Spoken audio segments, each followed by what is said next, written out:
In 2013, the Canadian Federation of Independent Business published a study in collaboration with KPMG, Canada's second-largest accounting firm. They compared annual regulatory costs in Canada with those in the U.S.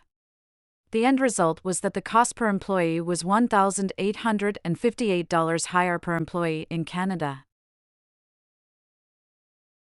In 2021, the CFIB repeated the study, this time with new partners. They dumped KPMG in favor of Intuit, Quickbooks, and the Small Business Roundtable, a coalition of leading small business and entrepreneurship organizations dedicated to advancing policy, securing access, and promoting inclusion to benefit the businesses at the heart of the American economy.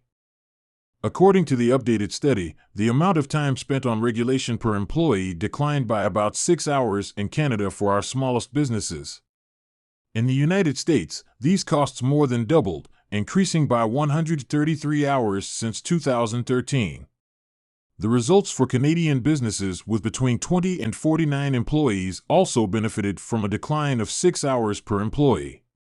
By contrast, results for companies in the United States with between 20 and 49 employees increased by 5 hours per employee.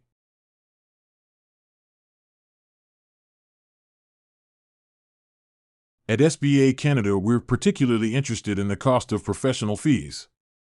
While the cost of government regulation stayed constant in Canada, professional fees, primarily for accounting services, increased by 30% for our smallest businesses in real terms.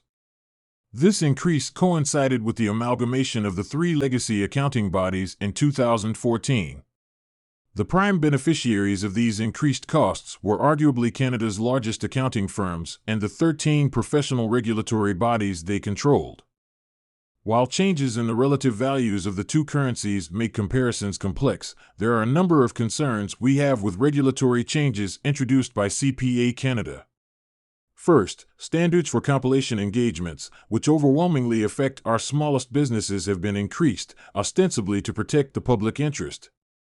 Second, new competency requirements for entrance into the profession have made it difficult for the sole practitioners that make up 55% of professional firms to successfully train their replacements. These new requirements have little to do with the needs of these practitioners' small business clients. Effectively, this means that changing demographics will force most new recruits to work for the largest firms. This will undoubtedly mean that professional fees for our smallest businesses will continue increasing as large numbers of aging baby boomers begin to retire, with no one to replace them. Interestingly, soon after reviewing the results of the most recent CFIB study, I stumbled upon an article by the Fraser Institute, a conservative think tank headquartered in Vancouver. Predictably, the Fraser Institute seemed to miss the fact that Canada fared better than the U.S. between 2013 and 2020 when it came to the cost of paperwork in the CFIB studies. The lone exception highlighted by the CFIB was a doubling of the cost of professional fees for our smallest businesses with 5 or fewer employees. So while CFIB found that paperwork costs declined as a whole, the Fraser Institute quoted the study as supporting the conclusion that the Fraser Institute inevitably finds Canada's regulatory load is substantial and growing. From 2009, a nadir in the count of regulations measured between 2006 to 2018 showed that the number of restrictive regulations in Canada grew from about 66,000 to 72,000 by 2018. Canadians are indeed facing increased numbers of regulated occupations. However, many, if not most, are self-regulated. That means governments outsource the regulatory functions to independent regulatory bodies. According to Microsoft's Copilot AI service, yes, the number of regulated occupations in Canada has increased over time. This trend is largely due to the growing need to ensure public health and safety by maintaining high standards of practice and competency in various professions. Here are some examples of regulated occupations in Canada. 1.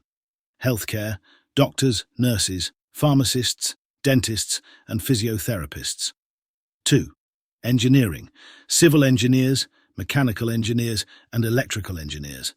3rd, law, lawyers and notaries.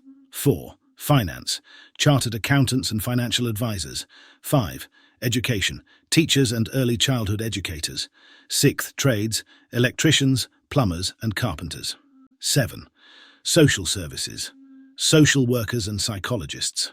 These professions require specific qualifications, certifications, and adherence to regulatory standards to ensure public safety and professional integrity. In our view at least, the doubling of the costs of professional fees for our smallest businesses is the direct result of the amalgamation of the three legacy accounting bodies in 2014.